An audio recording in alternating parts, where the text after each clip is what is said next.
Good evening and welcome to Will on Safety. Today I thought we'd discuss safety and the broken window theory. You may or may not have heard about the broken window theory.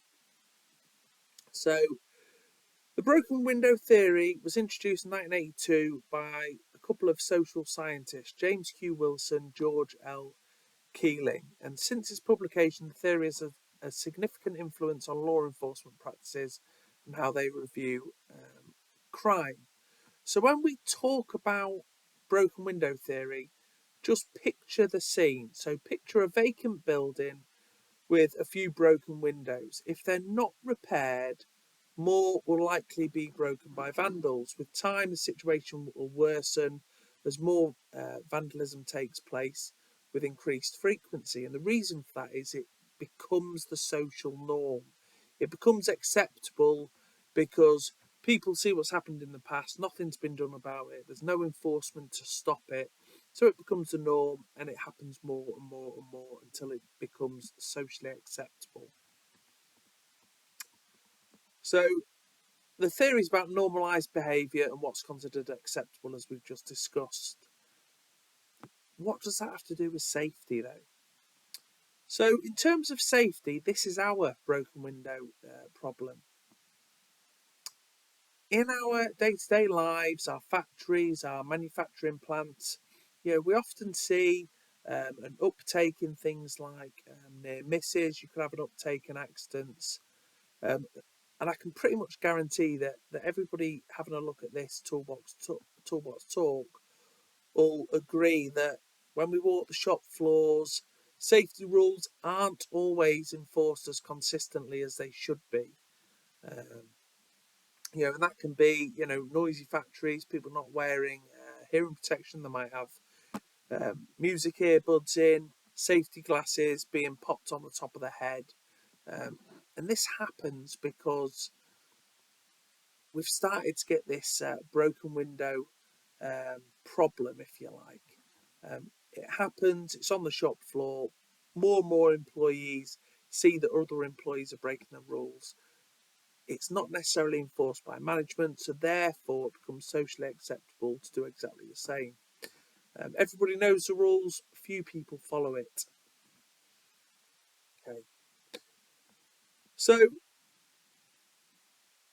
you might try different things to improve safety outcomes without success. But what you need to do to make those safety outcomes positive is to enforce all safety rules. And you need to do it on a consistent manner. And that has to come from top down. So it's not just a case of managers walking the shop floor, picking people up for not wearing safety equipment. That's part of it.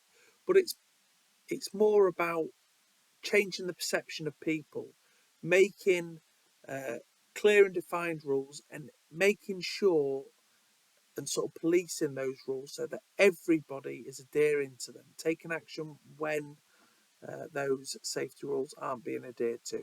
For managers, for managing directors, for senior managers walking the shop floor, they have to be seen to be setting the positive example.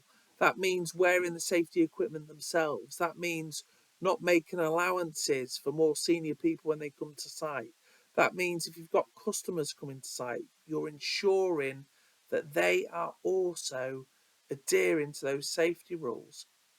And that's really how you start to fix the broken window problem. It no longer becomes socially acceptable. It no longer becomes the norm to not wear your safety glasses or to not wear your hearing protection or to have your safety glasses on top of your head. The only way to change people's perceptions, to change people's behaviours, is to constantly enforce the rules until it becomes a habit for everybody. Once it becomes a habit for everybody, what you will then find is that the shop floor employees, the different departments, will start policing their own departments, will start picking people up for not adhering to the safety rules. So that's where you want to get to. If you find when you walk your shop floors, when you walk your office spaces, that safety rules aren't being followed all the time, you have this broken windows issue, and the best thing to do is try and nip it in the bud at that point. So if you start getting near misses, if you start getting um, safety issues about people not wearing PPE, about not um, correctly locking and tagging out machinery, not following specified safety rules, then you need to start going back to making sure you're enforcing the rules all the time. Get yourself out and about, seen on the shop floor, engage with the employees. Communication is obviously key as well, but it's about setting the example and holding people to account that are not following that example. Um, so when it comes to broken window theory, set the example and be a positive example. Do not be a negative example, because if you don't take pride, if you don't put importance into following those safety rules, personnel, shop floor personnel, managers, they're going to see you setting an example that safety isn't important, and then that will feed into,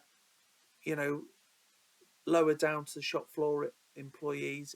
It'll feed and trickle down into there that management don't see safety as the number one priority, and then that can start to breed these poor safety practices, poor judgments, and it will escalate and escalate until we've got people not following safety rules, not wearing correct PPE, or not wearing PPE in the correct manner. That's going to lead to more accidents. So if you walk your workspaces and you start finding we have a few issues around, people not following those safety rules, um, not wearing their PPE, etc., what you need to do is come back to broken window theory. It's starting to become socially acceptable to not follow the rules. All you need to do is re-communicate to all employees, top down, exactly what the expectation is, and then be an example of that expectation and hold everybody, regardless of whether they're shop floor employees or top level managers, to account if they're not following those those good safety examples. Because all you need to do is set the example, be the positive example for good employee culture, good employee engagement with staff, and that will stop you going down the rabbit hole of the broken window problem.